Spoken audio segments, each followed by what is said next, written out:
Welcome to Man Sanity. We are here with episode 7. It's Dustin in the house, and we got Cody. So it's going to be a two-man operation today. We're going to talk about probably the Foley video, go through some of the war propaganda going on, maybe some border issues. Anything else we're going to touch on, Cody? Isolationist theory. Go through that. Well, basically, just we need to stop spending our money trying to be the police of the world and going around telling everybody what they can do and sending our troops in every part of this world and paying for everything when we can just sit right here and take care of our own country and deal with ourselves. What part of our budget is actually going toward military intervention in all these other countries? I mean, we have military bases in 100 different countries now? 100 different countries. I mean, everywhere, and it's got to be in the trillions. The amount of money they spend there. I wonder what it is to the total debt, and what do you think it has? You know what I'm saying? Like, as far as the total, like, there's a pie chart of debt, where everything is going, like military, welfare state, those type of topics. I'd say it's definitely got to be close to at least 25%. That's a lot of shit, man. That's a lot of money. It is a lot of money, but wars, like we was talking about earlier, it's a $1 trillion business. It is a business. If you look at, with the Bush administration, look at Cheney and his ties to Halliburton. I mean, shit, man, those guys basically got paid for rebuilding war sites, right? Exactly, and that's my whole thing. Why are we going to go? If you're going to go into war and you're going to do it, you go in there and you kill everybody. And this is now my country. If you want it to come take it back, not we're going to pay to rebuild it. And then you look at who got all the rebuilding contracts with Halliburton. Well, yeah, and that's the thing. But with Dick Cheney, I mean, how much more beautiful can you get it? Hey, I'm the vice president of the country, and I can say, hey, okay, this happened. We're going to invade Iraq. I'm going to rebuild that shit and make some cash. Yeah, and a whole lot of it. And that's basically what happened. I mean, if you look at, you had Cheney there's a lot of ties to basically, what do you call them, not demolition teams, but basically hit teams on people. Oh, yeah, the Black Ops. Black Ops, right. And, Cheney, I will say one thing, I was all for the waterboarding and all that. You're going to go into that part of the world and you're going to, fight the terrorists. They're doing a lot worse to us. So, that part of it, I agreed with what he did. But at the same time, he definitely did it all for profit. He did it for the wrong reasons. Oh, definitely. Well, and war is I think most people now in America know, and that's why the majority of people are against war, and that's why the overwhelming support is usually for the anti-war candidate. Probably, that's one thing Obama ran off of, was anti-war. Well, I think now you have it. Obama's, I think, the most drone strikes of any president in the history of the country. Yeah, drones haven't been around forever. However, the dude is not.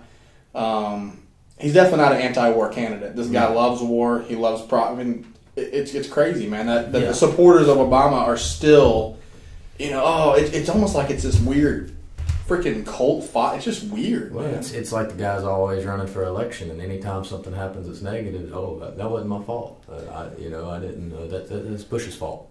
And he'll say the policy, and whenever it turns around on him, I didn't mean that. And he's just always why. And then you have this fake kind of right left paradigm where everybody's just kind of, I'm for this guy, I'm for that guy. It's like everybody wants to be on a team and root for their guy, where they're both doing sketchy stuff, man. They're both doing dirt for their own agenda. I mean, you have always lobbyists, and when a president comes on, you just have, hey, here's your choice of this piece of shit or this piece of shit. That's it. And you don't have anything else, so it's one of those things where it's just sketchy, and the American people seem to buy into it. And until we stop, supporting one of those two guys and really look outside the box and realize that there's probably corporations. No, I mean, it's a fact. I mean, corporations are controlling these guys. They're basically puppets for big corporations and mega banks and that type of thing. Yeah. And you go back, like you were saying, going off the anti-war thing. You go back to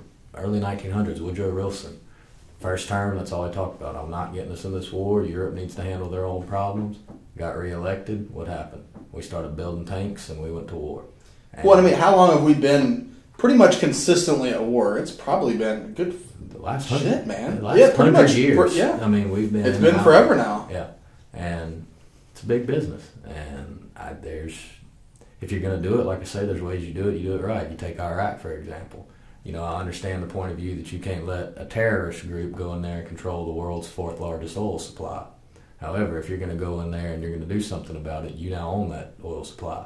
You don't just give it back to them. Well, I mean, if you look at war overall, I mean, I think the majority of the people would agree. If it's a situation where we're defending ourselves, where somebody's coming into our territory, yeah, we need to defend ourselves. But to go to, let's say 9/11 happens, and there's no ties to Iraq at the time. You go there, and there's weapons of mass destruction, which were never actually found. You go there and do all this type of stuff. We're going to make them free. It's the what's the war called? The war on terrorism. The war on terror. Well, that's such a broad term. Well, that could be anywhere. The war on terrorism could never end. Exactly. We have homegrown terrorists right here in the United States. I mean, I've got different points of view on that as well. The United States government now says the biggest threat to our security is troops returning home from war. Well, and they're also talking about, if you saw, they're actually talking about white patriots. Exactly. There's a big war on white patriots now, and it's that kind of, and I think that's why you see the big race issue now. That's why I'm always preaching we gotta get off this race thing, because we're basically they're creating the government, Obama, all these the big wigs that are running this whole giant corporation we call the government basically. They're talking heads for making us want to have civil war, basically, with all these other people, when we should be on the same team, man. And we fought a war over this before. It's called the Civil War. Anybody that thinks the Civil War was fought over slavery is ignorant. I mean, there was probably 5% of the southern population that owned slaves. Do you really think that the little farmer that lived 20 miles away from the plantation owner went and left his family and went and fought because he wanted that guy to own slaves? It was nothing about that. It was about the federal government dipping into the states' rights and them trying to control every aspect of our lives, and it's happening. And that's the thing. I mean, do we really even have states' rights anymore? I mean, when the states are taking so much federal cash, and they strip it. It's they're stripped. The federal government comes in and says, "This is what we're going to do." I mean, even in small towns, you see it in this little town. Oh yeah, this is it's insane. It's insane, man. Yes, I mean, you can see it right here. I mean, money is the root of all evil, man, and it's power. And I mean, if you look at once the Federal Reserve came into play, we pretty much lost all power at that point, because it's basically another part of the Civil War. Fiat currency. It's not. I mean, it's paper, and they can control when it's printed and things like that. Hey, we need quantitative easing, and quantitative easing 2, and number 3, and now it just never ends. Where eventually the dollar's going to be like Germany back in the day, where you're going to be pushing wheelbarrows of cash to buy a loaf of bread or whatever the case may be. And I think that's where we're going. That's what's scary to me, as an American citizen. And see, that's another thing. You touched on that, and you were talking earlier about the race and how everybody wants to be identified by a race. And you go get a job. What race are you? Are you African American? Are you Mexican American? There should be no choice. You're either an American or you're not. Period. Exactly. There should be no predetermining factor. I know whenever I go fill out something, I say I'm a Native American. I was born in Louisiana. I've never left the States. Yeah, I'm an American, and that's the way everybody should view it. And so, what would you call somebody that calls themselves an African American? That would mean that you were born in Africa and you legally immigrated. So basically, to this country. Basically, it's more like an ignorant statement to say I'm an African American. Exactly. You were born in America. You're an American. We're a country of immigrants. Yeah. I mean, let's face it. Exactly. And I'm not, like I said, I'm not against immigration. Just do it the right way. Yeah.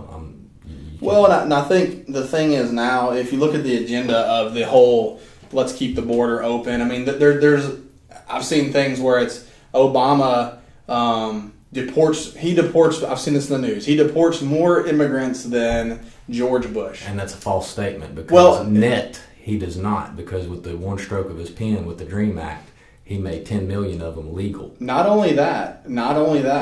Another thing is there's a much more immigrants coming into America now.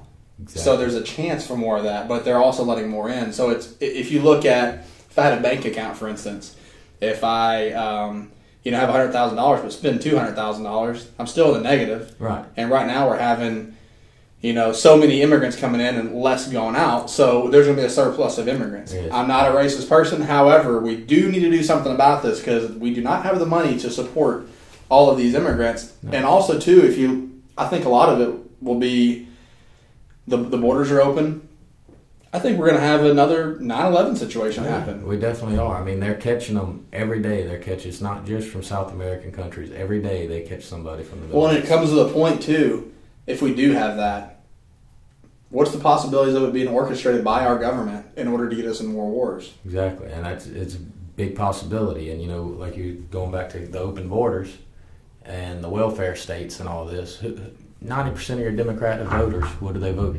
They're all on some kind of federal assistance. Yeah. So to me, the Democrats we got to keep the border open. Everybody should get to come here, because that's votes for them. That keeps them in power. That's what they want. That makes them more money. They can stay at freaking. Well, I think when you talk about the Democrats do that, I think it's one of those things where the Democrats say this and do another thing, and they've always kind of been about that. That's kind of been their deal, like, do this and that, but then, we want liberties for here, but we don't want them for this. Right. We have freedom of speech here, but we don't have that. However, the Republican Party is the same way. They do the same shit when they get in office. Hey, we're about lower taxes, we're about this and that's not always the case. The white Christian male is the most persecuted person against in this country, because it doesn't matter if you offend him, but if you offend anybody of any other race or any other religion, we can't have that. Homosexuals can't offend them. We can't. But if you are a straight, white, Christian male, you're right. Well, it goes back to my point I was talking to some other day. So we've grown to be a country of pussies. That's it. It's the pacification of America. We have honestly become just... We've got T-ball now where everybody wins. The kids cannot learn to play the game because, they hit a good ball out in outfield. But no, you got to stop at first base. My son played soccer and it was like, there's no score. That drove me nuts. I'm like...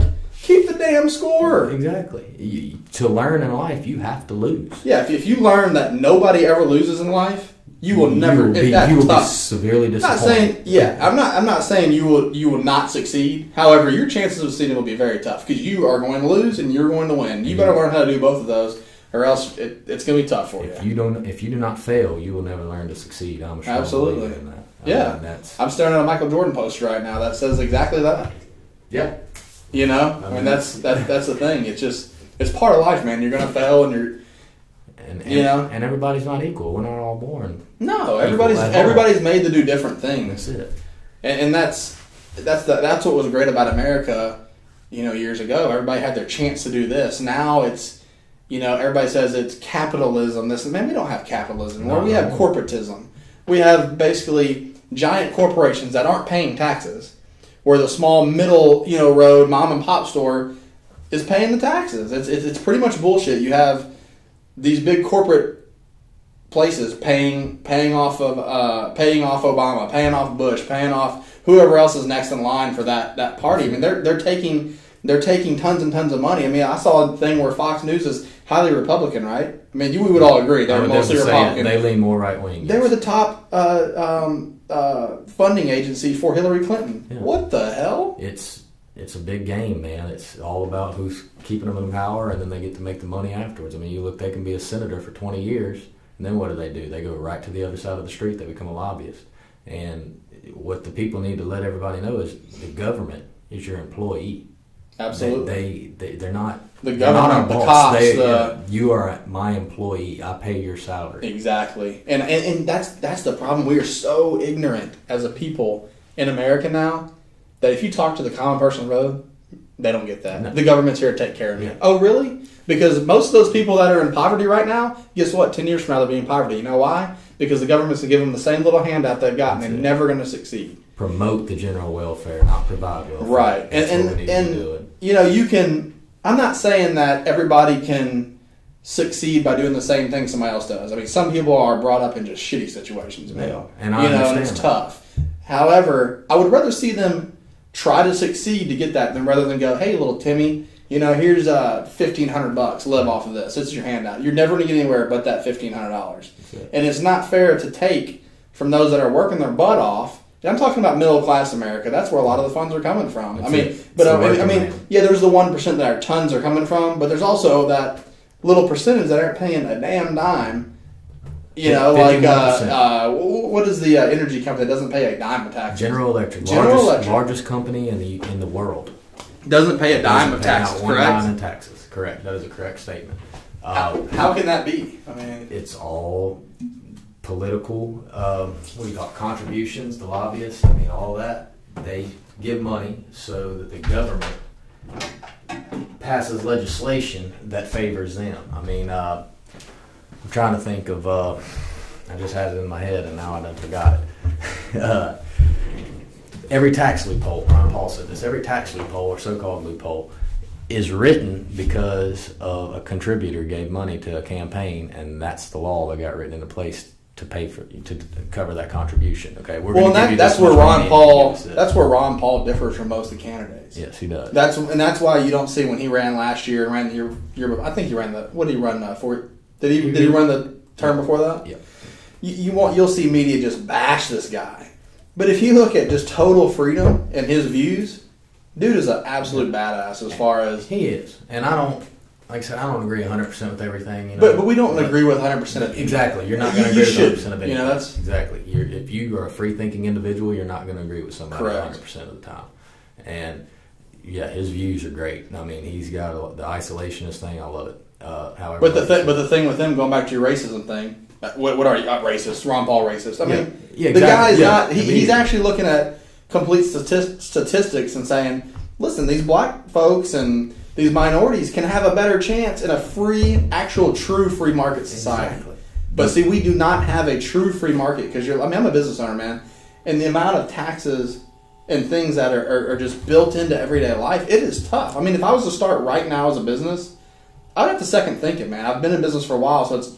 You know, I'm there. I'm used to it. But starting up a business now, man, I would probably look elsewhere. It'd be tough. Yeah. To me, the biggest, I guess, inhibitor of the young black male would be welfare and food stamps and all that. Because, like I said, all you're doing is keeping them down. Whereas you look at it, you know, I know Rush Limbaugh gets a lot of crap, but what a conservative is, like Rush Limbaugh, is we care about you. We want you to do good. We want to give you the tools to do good. But you got to do it yourself. The only thing I disagree with the whole conservative, I guess, mindset. I consider myself I'm a conservative thinker, but I also have liberal views as well because I just think as a whole conservative, like I shouldn't say, listen, man, you need to be a Christian. You need to do this. I don't agree with that because that takes away freedom as an individual, right? You know what I'm saying? And I'm all for that's the same. You know me. I'm very right wing, very conservative.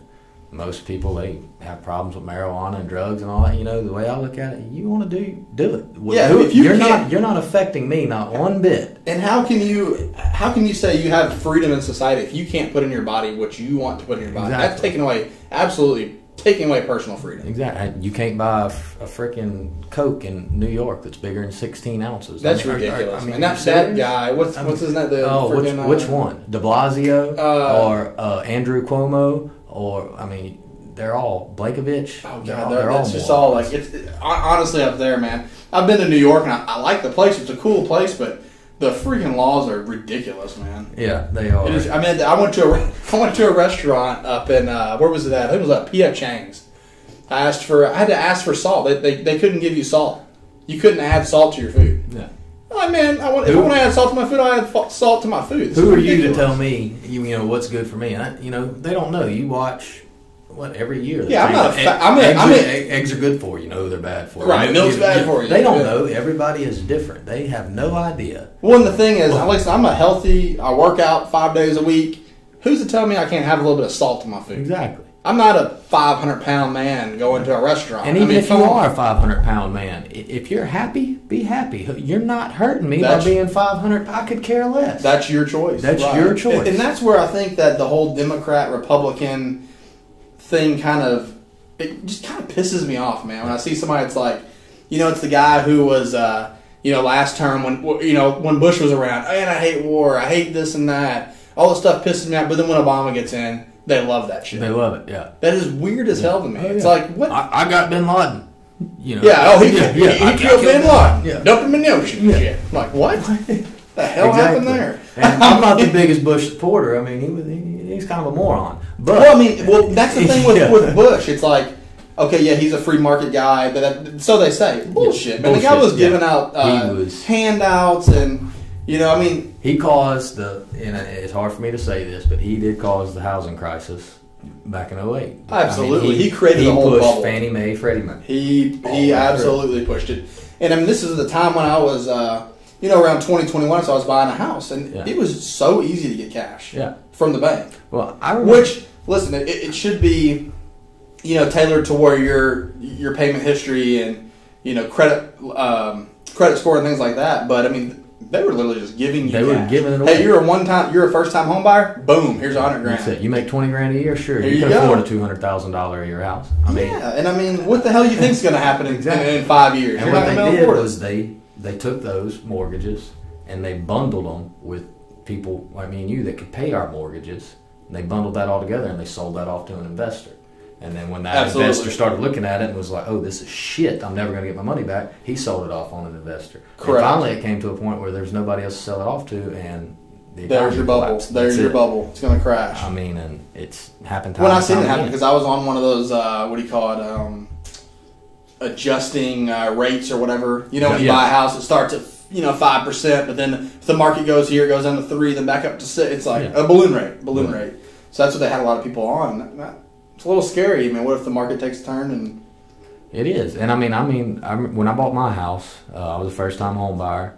I got a really good interest rate. It was a fixed interest rate. Did you have the Freddie Mac or no, Fannie Mae? No, I didn't. I just went. I to didn't my bank. actually either, But I get my taxes back that year, and my figures are $8,000 lower than what the government gave me back. And I'm, trying to figure out what's going on, and then find out from my accountant, oh yeah, you're a first-time home buyer, so you get an $8,000 tax credit. Okay, good deal. Went through my divorce, got time to get rid of my house. I go to get rid of my house. We need that $8,000 back because you hasn't been in this house for 3 years yet. Right. And, well, I never asked y'all for this. Yeah. But it's all part of the cycle. I mean, it's all part of the cycle. Giving the money away to try to put people in there. If you think about it, it's almost like there's this whole, you hate to get in that conspiracy mode, but shit, man, there's so much going on. It's like, dumb down the people. Yeah. Basically make them broke. What do you have to do when you're broke? What do you depend on? You got to go to the government. You got to go to the government. What do you got to do now for health care? They got us by the balls. I get so mad about that. You're talking about a business, we'll call the government a business, that can't deliver your mail on time.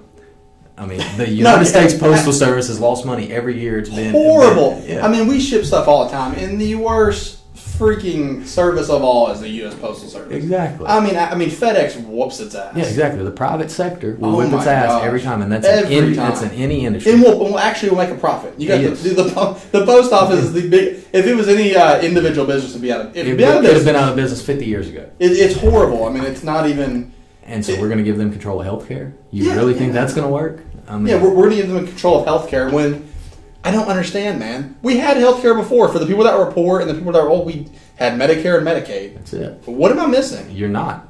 Okay, and let me ask you this. So back to the Obamacare thing. Why the hell when I'm in Houston, Texas, is there bums freaking everywhere? Where's the healthcare to those folks? Exactly. They don't care. Well, and I was talking to the tax accountant or the accountant last week, and she was saying there's going to be people are going to be absolutely pissed off when it comes tax season, because there's something that's going to come off of everybody. I don't know exactly what it was. I'd have to ask her, but there's something that's going to come off everybody's taxes that is getting Obamacare. Yes. That they're going to end up paying for that. Right. And it's going to hurt their tax credit at the end. I'm like, well, damn. So it's not free. Everybody's had the assumption when Obamacare was getting introduced, oh man, I can't wait, it's going to be free health care. No, it's not. Nothing is free. There's no such thing as a free lunch. Who the hell do you think wrote that bill? Somebody is paying for it. Well, look, Nancy Pelosi. We have to pass the bill in order to know what's in it. Yeah. Are you that stupid? Well, listen, but that again, where the hell's Congress at? Exactly. Well, where the hell? I mean, seriously, Ron Paul read the bill? No, nobody read that bill. They were given, I want to say it was almost a 2,000-page bill. They were given that bill, and they voted on it 5 minutes later. They voted on it, and it was ridiculous. I don't care who you are. I'm a smart guy. I'm not well, and they were like, oh, the death panels are crazy. That's listen, man, I'm going to tell you a story. My wife had, and this is with Medicaid. She was on Medicaid. My wife's mom, she got ill with cancer. Well, she went to the hospital. She was there about 6 or 7 days. This was after being treated for roughly probably 2 or 3 months or so. Well, she gets there, and the doctor comes in and goes, listen, there's not much we can do. We can give her this, injection that we haven't really tried on many people, but we can see what happens. Well, I started thinking, I'm like, listen, man, I'm gonna kill you. Seriously, I'm not trying to be a conspiracy theorist, so I went up to the doctor. And I said, listen, man, let me know. Did her Medicaid run out? And he looked at me in the eyes. I said, no, seriously, man. let me know. Did her Medicaid run out? And he would not answer the question. Yeah. Well, I know damn well her Medicaid capped out, and they were trying to get her out of that hospital. Come to find out, about 2 months later, that same shit, there was lawsuits going on over that. Yeah. Seriously. And I believe you, because if there's part of the Obama bill where there is a panel that decides whether your life is have you lived a long enough life to where it's not economically feasible to save your life and keep you living. Right. You're not worth. You're not worth. Basically, live in society. Basically, I know a bunch of old retired people voted for that. Voted for Obama because he's going to give us free health care. No, he's not. No, he's not. Nothing is free. You're a grown ass man. Nothing is free. That's until we realize that. It's all to benefit somebody. On top of being a racist law at that, I know you went through that. The tan tax. The tan tax. Yeah, they implemented a tan tax, and we have a tanning salon. I got audited for it and things like that. But if you look at, if that could be looked at as a racist tax. That's only for white people. Yeah, I would say, and primarily 85% women. Yeah, I was about to say. So it's 85. Some men tan, but it's mostly women. Mostly women. And but I guarantee you, 99% white. Oh yeah. You're not going to see a black person tan. There's no point. Yeah.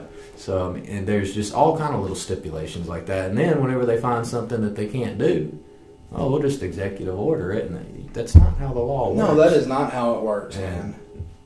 That's we'd had this discussion before. Well, what would you like? A president to come in and just repeal it? No, that's not what I want, because that's again a guy having too much power, where he can just do what he wants. We don't have. Well, if you look at now, they have the whole. Have you seen the Foley video? The beheading of I can't remember the guy's first name, but Foley. I know you're talking about. Yeah, he's the reporter that beheads him. Yeah, he's a reporter that went over there, got captured. And it's a sad thing, I know you were saying there's been reports that it's a year old and it's just now getting released. And my biggest thing with that is we funded ISIS. Well, ISIS is, if most people don't understand, ISIS is basically... it's who we supported in Syria. Yeah, but they're basically an offshoot of, what the hell's the name of it? Al-Qaeda. Al-Qaeda. Yeah, they're basically the same thing, but you kind of retitle them as, there's this... big bad. Well, they say that they were too brutal for Al-Qaeda, so that's why they're off on the stuff. Yeah, okay. Well, I've seen some reports. I can't remember what exactly Daily Mail or something like that, and they're saying that they think there was green screen involved, or it was a year old, or who knows what the actual truth is. Yeah. However, I think a lot of this stuff is used for war propaganda. Now it's like, hey, this happened. We need to go invade Syria. Obama's now saying, I don't need Congress. I'm going to invade them again. I'm going to airstrike them, drone strike them again. So that's one of those things where, man, you're walking a fine line to where you're becoming a dictator. Exactly. Well, he's been a dictator. He's basically a dictator. And, you get on the drone things. He was very clever in how he did that to target Americans. Was he put the drones in control of the game wardens, basically, Departments of Wildlife and Fisheries, who needs no warrant to search your land at any given time. So that's why they're in control of the drones, because they can fly over your land and take pictures and say that they're doing it for game warden activities. Hell, might as well have Google Earth do that. Yeah, exactly. Yeah, they do the same thing. It's they used to say he's killed Americans already with drones, not on our soil. But what happened to due process? Well, and the thing that makes me skeptical is if you look at like with the Foley incident, I think a lot of things are pretext to war. So if you look at the Gulf of Tonkin. That got us into the Vietnam War. That came out to be a complete staged event. If you look at 9/11, there's some ties to. If you look at what was the Operation Northwoods? You ever read that? I have not. Where basically you can look that up, man. It's Operation Northwoods. It was presented to JFK. Yeah. And what it was basically what the bill was saying was we need to have airstrikes and. We basically are going to suit up people as Cubans and fight people in the streets and saying the Cubans did all this kind of stuff. Basically, just to get the American people's against communism. Well, and just to get them to invade Cuba. That was the whole time they wanted war with Cuba, and that was the whole thing. They were going to introduce this bill and. It kind of sounded like 9/11, to be honest with you. Yeah, it does. And, Did you find that? I did, and that's basically what it is. It was a series of proposals that originated within the Department of Defense and the Joint Chiefs of Staff. In 1962, the proposal was called for the Central Intelligence Agency and other operatives to commit acts of terrorism in U.S. cities and elsewhere Correct. It says it was rejected by the Kennedy right, and he rejected it. And what's really crazy about that is what happened to JFK? Yeah, and see, that's I read a thing because it was proposed by the Department of Defense. Yeah. So I mean, if they're doing that shit back in what 62, you 62. said, what makes you think that 9/11 couldn't have been that? And if you look at now, there's a Ron Paul and a couple other senators and things like that are trying to release this because there's on the Freedom of Information Act. There's a 28 pages of the 9/11 Commission report that have not been released, and they're saying in that report that we knew everything that was going on, and it had to do with Saudi Arabia, and we knew it was going to happen, and we let it happen. Yeah, and all these guys trained in Florida, and they were training here in the U.S., and we just basically let it happen. And if you look at who was the commander that wrote the book? God dang, what did he write? I can't remember the actual book he wrote, but Anthony Schaefer, I think his name was. But he wrote about we knew. He basically said that we knew this was coming, but we were told to stand down, not to do anything about it.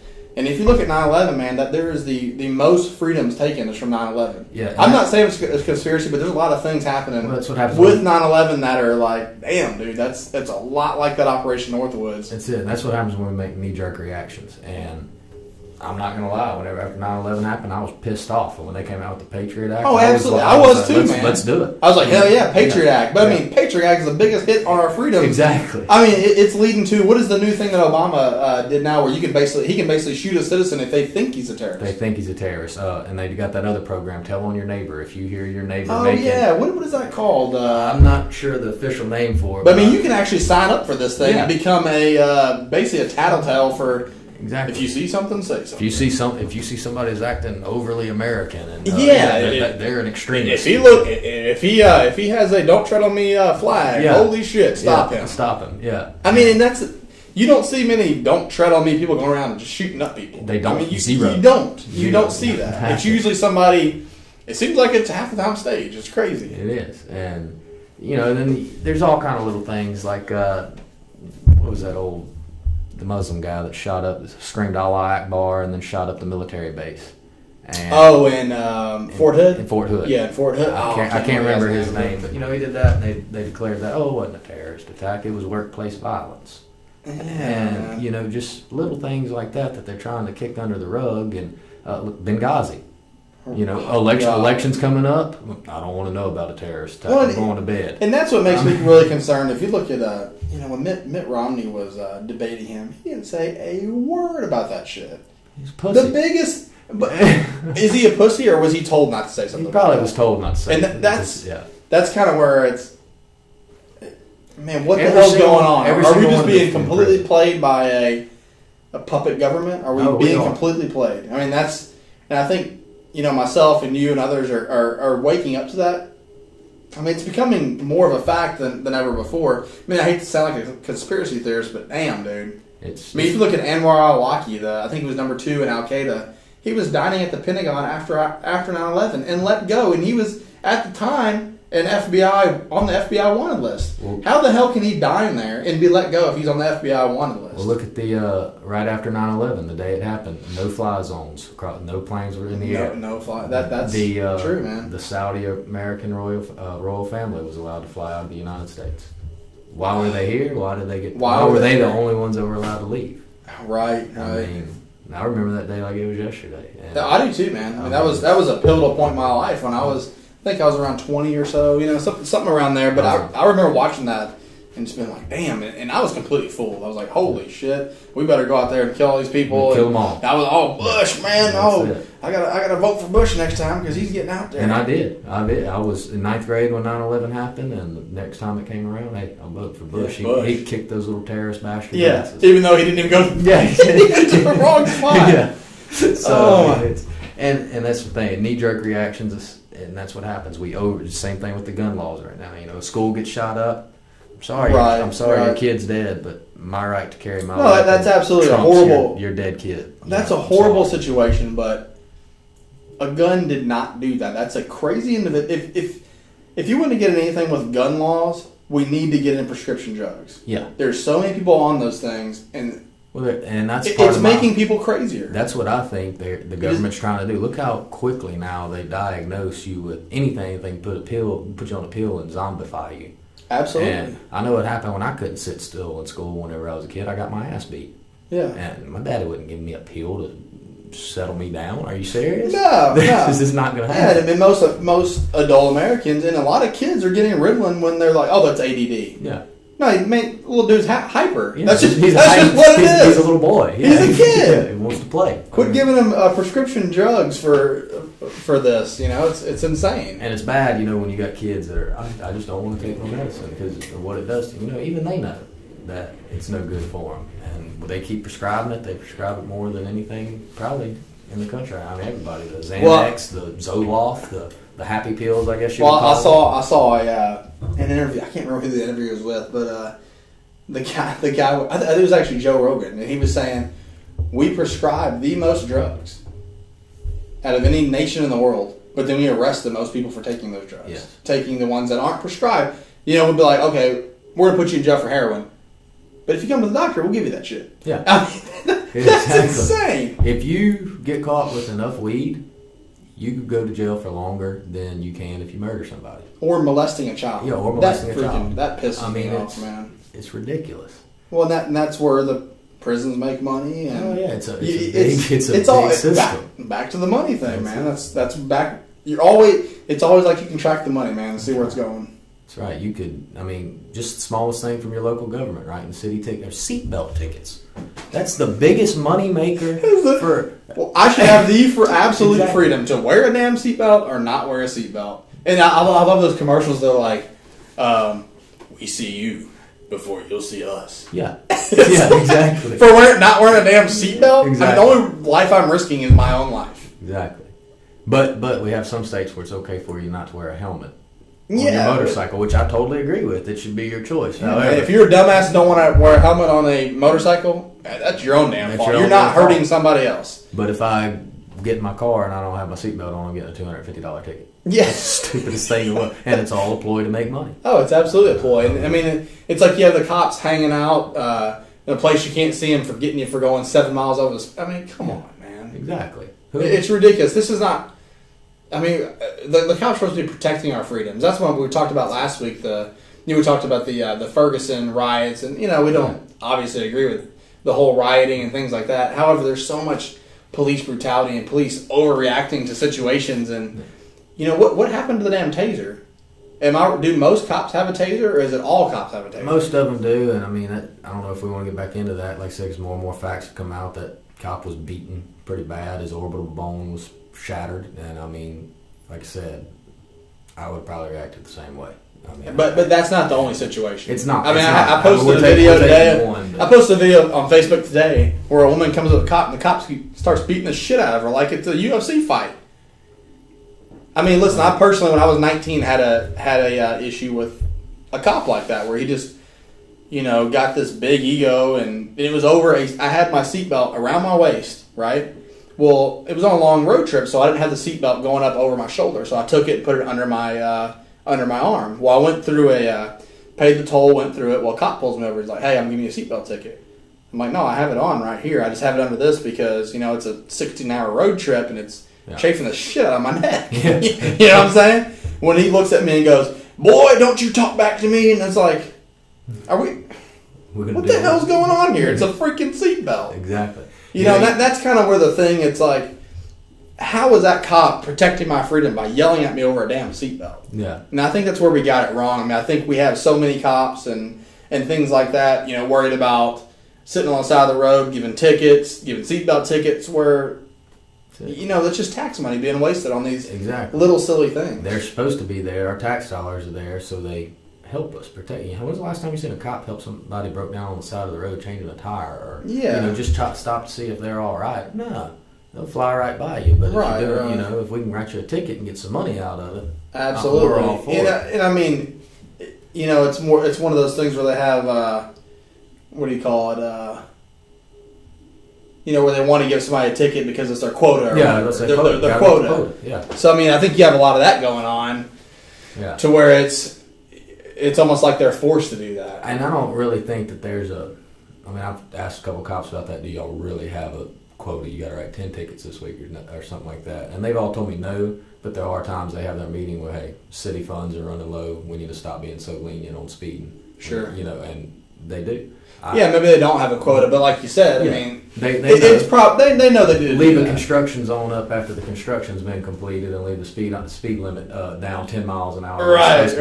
That happens in Goshen, Mississippi, all the time. Hide right behind the bridge. Yes. Every time you go on a bridge, you got to slow down 5 miles an hour, man. That's what it is. Welcome to Pascagoula sign. 9 times out of 10, you pass that sign, there's a cop sitting on that sign where you can't see. What are you doing there? Yeah. I'm paying you to sit there in the air conditioner and write tickets. Yeah, exactly. I mean, it's the biggest, most ridiculous thing. Well, I think at the same time, I mean, the cop needs to be able to protect themselves. I just think a lot of times they could probably use a taser or things like that. It's like, why do they have those if they're not going to use those? I mean, yeah, obviously the Ferguson thing, we can debate that all day long. I mean, a lot of the facts weren't out last week, but now if that's the case where the guy was getting the shit beat out of him, yeah, he needs to protect himself. He does. And you see, that's where I think it happened, where you're talking about the taser. In the initial start of that conflict, yes, I would have felt that was inappropriate. But after I got the shit kicked out of me, that escalates the force I'm going to return. And then you come back and you're charging at me, I'm now in fear for my life. That the force I'm going to exert back is going to be a lot different. Whereas if it just started, I haven't gotten hit, nothing like that, and then you start coming at me, then yeah, I'm going to get my taser. But you've done attacked me. Sure. I just want to see the same thing happen to cops that happened to a person in the same situation. And I totally agree. That's I don't want there to be a double standard where the cop can get away with certain things and the average day citizen can't. Because that's just not a. Oh, I mean, that's not really a fair a thing, because we don't want the situation where the cop can just say, "Hey, you didn't do anything. Get on the ground." Yeah. That's a scary situation, because then you're at the will of every damn cop in this country. That's scary. Yeah. Well, I mean, I just got pulled over and got a ticket a couple weeks ago. I had a cop steal from me.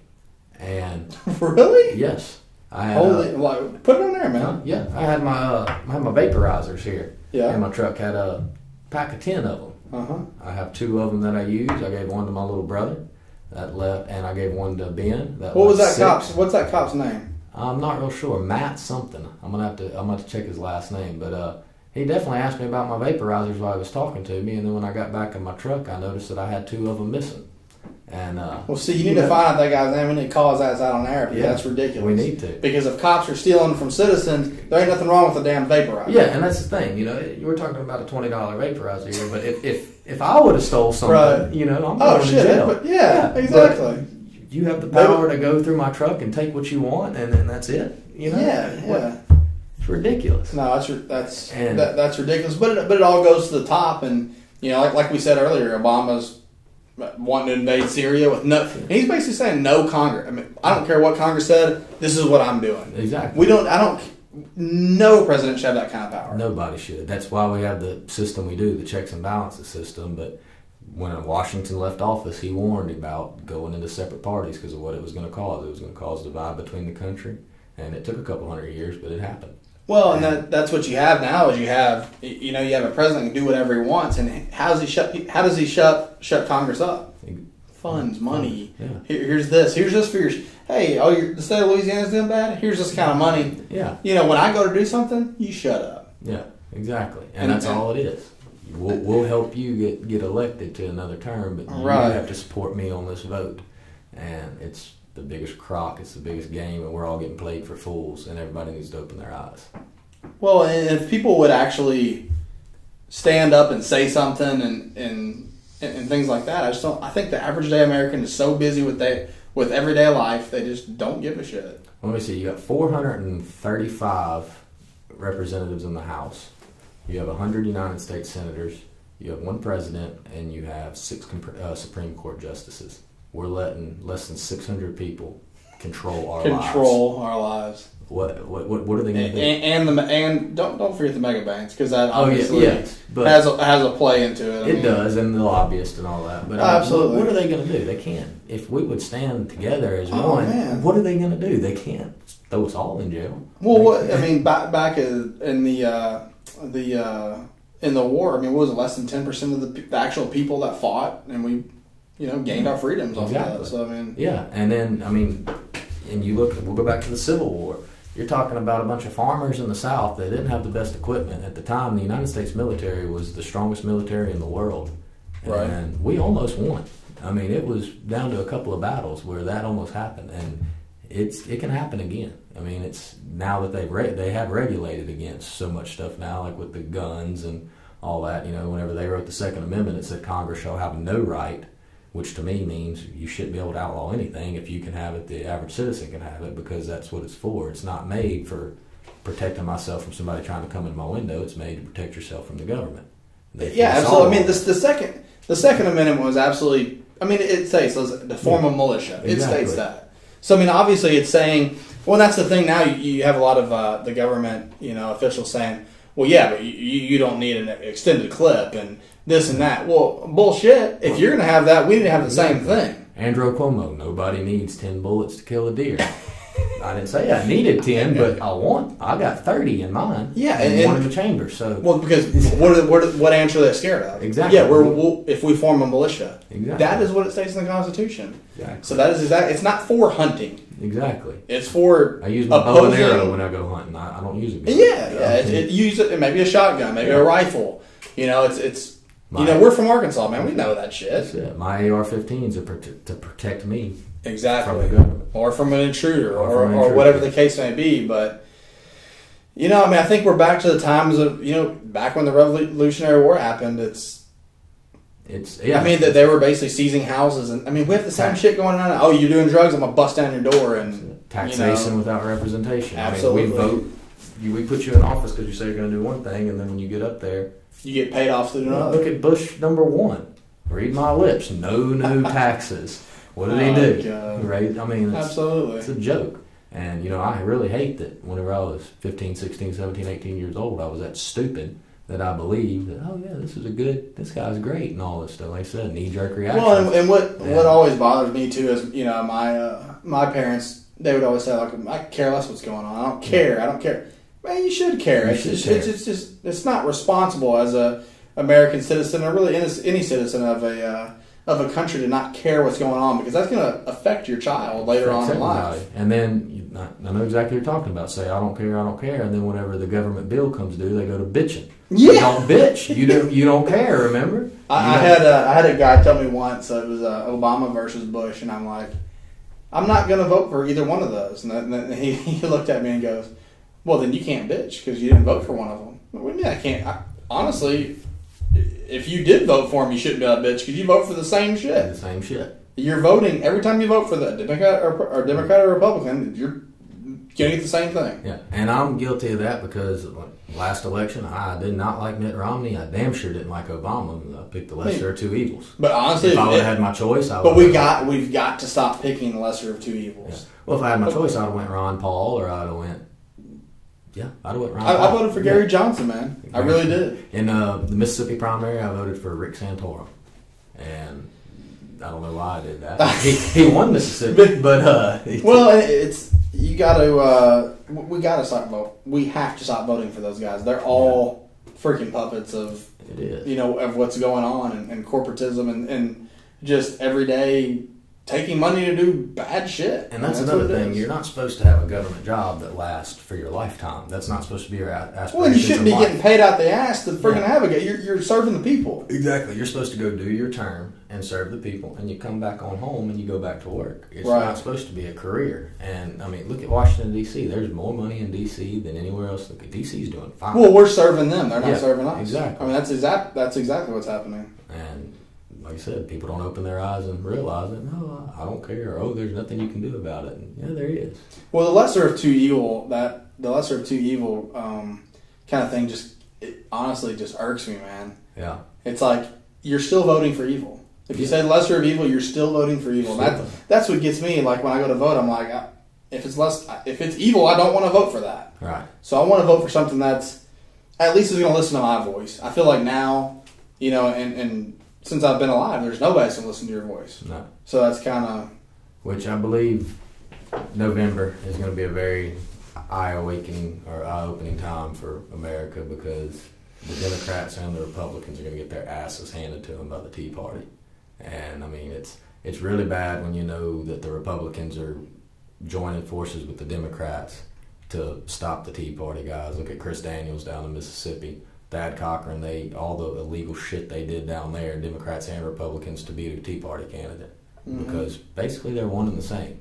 And they stay apart. I agree with a lot of the Tea Party. The only thing I don't agree with is they're kind of warmongering. They're pretty into like, oh, we gotta go out there and kill that dude, and we gotta bomb them. That's the only thing I don't agree with. Because I think if I kind of put myself in the shoes of, let's say I lived in another country and America came and invaded my place and bombed the shit out of me, I'm not gonna respect that. No, you're not. If China came over here and had a base and started bombing us and drone striking us, we're going to hate China. I mean, that's just part of it. That's where it goes back to the Ron, what does he call it, the isolation theory or whatever. Yeah. So, I mean, that goes back to that, to where I think we got to get out of that shit, man. Yeah. We got to quit policing the world. You're never going to solve them people. I'm a big supporter of Israel. You're never going to solve that. Them people have been fighting for thousands and thousands of years. The way Sharia law works is they can't have a capitalist society and they can't have a democracy because that's not the way their religion is and that's not what they believe. You're not going to fix that. For us to go in there and say, listen, we need you to change and we're going to blow the fuck out of your kids. Yeah. I mean, we're not, oh, that was bad. Yeah. That's not horrible. Well, we're going to bomb the house. Not that. That was, good God, I got to quit drinking. It's almost as bad as me saying I'm going to eat you under the table at the hot dog eating contest. That's terrible. Oh, good God! But yeah, it's a crazy world we're living in, man, and we're definitely getting fucked. Oh, there's no doubt. I mean, there's no other way to say it. I mean, sorry for the bad words. Yeah.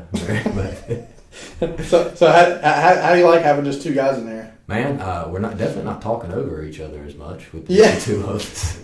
When we have five guys in here, it's kind of like, damn. Yeah, you're sitting there waiting to make a point, and then when your turn finally comes up, shit, I forgot what I was going to say. Right. Come up with something real quick off the top of my head. What do you think about not having Jordan sexual conquest? Man, I was kind of looking forward to see if he was able to pull it off, but he hasn't mentioned nothing to me the last couple of days, like he wasn't excited about it or not. I think he had stage fright. He might have. I did, he didn't want to say, give me the handy erotic, that kind of. No, I don't think he was even handy erotic. I think it was, I think this week it was, hey bitch, I'm going to serve up my dick to you. Yeah, hey bitch. I'll tell you one thing, this show is never going to be, it has to be just a podcast, because there's no way we're getting on the radio. There's no way now. There's no way. We would be shut down in the first 5 minutes. However, I visited a radio station one time, and they got those cool little filters to where you don't even have to bleep your cuss words. All you do is when you say it, it automatically picks it up and it'll bleep it out for you. And God, we are so broke. Oh, we can't do that. Yeah, we can't do that. We don't have that technology here. The only technology we just figured out how to work the damn mic. Yeah, to be honest with you, yeah. we have an Apple iPod or an Apple MacBook Pro. And we thought we had the mics turned on, but apparently we never did. Yeah. These Yeti mics they're finally in play. Blinking means it's muted. Yeah. We know that now.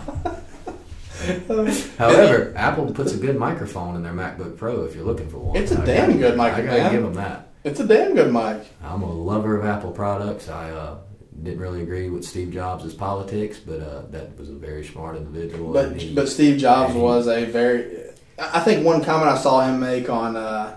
watched a YouTube video, and he said, listen, if you don't love what you do, you'll never make it. In business. And I agree with that. I mean, you have to love what you're doing, because the stuff that he did, and he talked about getting his employees involved, and you have to let them have their own views, because you can get so much from your employees. I think a lot of times what businesses do is they try to control those guys. And if I hired you, I want to let you have your own voice, because the things you come out with could be amazing for the company. They can be, and you look at a lot of major corporations. I used to work for a very major oil company, and I had to sign a document whenever I first hired on with them that they basically owned my brain. For the time that I worked for them, they owned my immediate family's brains for the time I worked for them, and then they owned my brain for 5 years after I left the company. And what do you mean after you left the company? For 5 years after I left. How was that, though? I could not come up with any invention. In case I came up with an invention that was like, screw you all. And like a non-compete type of clause or whatever. So, they put a hindering on that. And, you shouldn't be able to do that. Free thinking individuals, that's who builds the great. I mean, look, Steve Jobs took a freaking Walkman and made it better.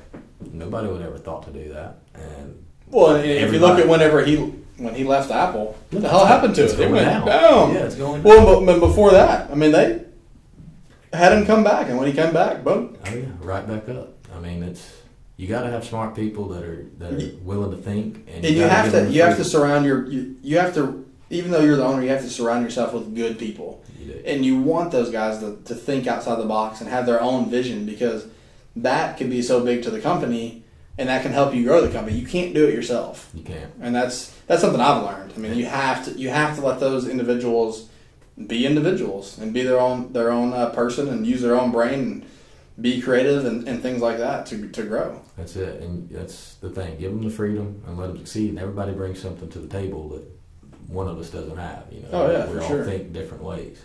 I mean, look at work now. Me and Cameron think completely opposite. And oh yeah, it works. Yeah, it works.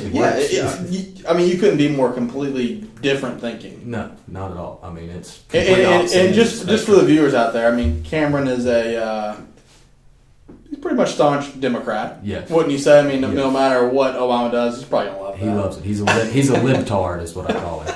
I mean, that's pretty much what it is. I mean, I would classify as a conservative thinking individual. I think more as we talk, more going toward a libertarian vibe, probably. Yeah, very, very more conservative, but libertarian. Libertarian, more for freedoms and things of that nature. But that says a lot when you can work with somebody and actually. That's it, and we both know it. We'll sit there and talk, and we shake our heads, and then back to work, man. That's it. We figure some shit out too. So and then everybody thinks differently, man. That's Everybody's made for different strokes of life. That's it. So. So hey, listen, we got somebody really cool coming on the show. Yeah, you was telling me a little bit about that earlier. What's his name again? Jeff Meldrum. Jeff Meldrum. So I mentioned him in the Bigfoot podcast. He is a anthropologist at Idaho State University. So he's a very smart man. Knows a lot about foot, feet. He does a lot of Bigfoot.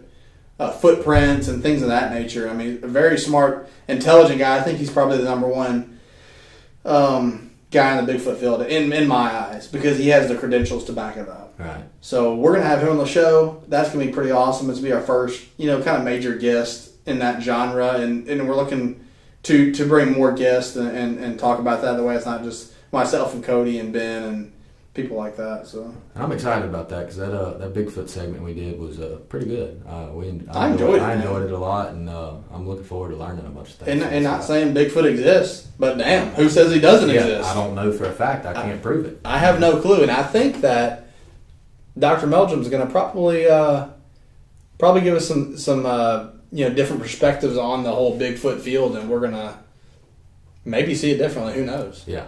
Like I said, we talked about it last time. I had a couple little things that stood out to me that I said, that's with the Patterson film, that's why I think it's real. So I'm looking forward to seeing what he has to say, and seeing how maybe he could change his mind with some of our listeners that were just. Well, I know the big thing about the Patterson film with him is the whole. I know he talks about the gait of the actual creature in the film and how it couldn't have been a human, and the way it walks, and the the footprints that it made, how deep the indentions were. Like, it had to be like something over 500 pounds or something like that. But man, I'm curious to ask him those questions and see what he says on air. Yeah, I am too, because that's true too. A lot of people might say stuff behind closed doors that they won't say on air, and I guess this guy here, he's going to lay it all out there. Oh man, he's all about it, and like I said, I mean, he has the credentials to back it up. It's not like it's some kook coming on the show that believes in Bigfoot no matter what. I mean, because there's some crazy stuff. What's that dude? Bobo. Going squatching. However, I love that guy's pretty cool, man. I love that guy on the show, because that guy's. He's all about it, man. He is. I mean, whether he's seen the damn thing or not, that's one thing I want to ask Meldrum, if he's actually seen. I'd like that. I don't know if he has or not, but I'd like to see, if he has, or if he hasn't, why he's so strong in the belief that this thing exists. Yeah. And what the hell is it? Is it a human? Is it just a monkey? Ape? A great ape? Yeah. What is it? I mean, does it have thoughts like a human? I mean, what's his whole perspective on the whole issue. Well, to me, I hate to get back into this. We won't talk about this to begin with, but there's been sightings like this for a couple hundred years. They've been documented. It's not further than that. So I think back to Christopher Columbus, I believe, and Davy Crockett, and Leif Erikson, and all them. So I mean, obviously, there's more than one. Nothing lives that long. So I mean, I'm interested to see what he has to say. They have to be reproducing. They have to be doing something for these sightings to keep happening, or everybody's lying. So, there's some crazy stuff. There's some crazy people, and it's all across the world. It's not just America. You got the Russian Bigfoot, you got the Australian Yowie, you have. I guess everywhere. I really don't know, but I would assume everywhere has some type of wild man type story, and maybe that makes it less legitimate. Yeah. Well, to me, the fact that I know how critters are, and rabbits will change their color from summer to winter to blend in with the snow, and you look at ours, every depiction of it's brown or black, and then you go to Russia and it's all white, changing with the snow. Right. And so, I mean, it makes sense. That kind of, that does make sense. So we don't know for a fact. So I'm ready to see. I want to believe. Like I said, I want to believe too, man. It's one of those things where it's like, it's kind of intriguing to believe it. It is. Because that thing's if it was true, that thing's so human-like. Golly, I want to see it. How is it staying hidden? Long? However, like we said on the Bigfoot podcast, I think it was the mountain gorilla was discovered in 1947. Yeah, those are some big son of bitches, man. Well, I was reading the thing about Zinc, Arkansas, down here. I believe it was. Yeah. They have like an abandoned town, Rush, I believe it's called. Rush, there. And they were talking about how they discovered these fish in the caves that had no eyes, and then there was a report on there from a lady saying how. When they were kids, they'd let these fish go in that cave there, and they used to find them all the time with no eyes. Really? And what was that? Because it was such a dark cave. The fish didn't need eyes. They kind of evolved into doing it without that. But I just thought it was cool. That's an 80-year period, I believe it was. That lady said, "Yeah, we've known that our whole time." Rush is an abandoned town. There's nobody. I guess zinc. It was right after the World War. Zinc production went down. They found a new way to make steel. So that's why the town was abandoned. But I just thought that was kind of neat. A little tidbit there I'd read about. And so, I mean, it's not out of the realm of all possibility at all. Be out there and be just learning how our habits are. And just eating the shit out of deer. Yeah, eating the shit. That's what they're not doing too good of a job around here. Man. I mean, every time I'm on the road, I'm like, good Lord, these deer are everywhere. Every day. I see one. Every day, every man. morning or every evening, I'm going to see them. Yeah, but anyway, we have ran out of time. It was a pleasure talking to Big Cody over here, and I think we have a lot in common. We might disagree on a few things, but I think as a whole, probably we're 95% in agreement on most issues here, and that makes for a terrible show. I was about to say, we can't agree on everything because it's a horrible show. It's a horrible show, but anyway, we are out. We will talk to you next week, actually Thursday, and then we're thinking about getting Meldrum on probably within 2 weeks or so. Have a good night. We'll see y'all later.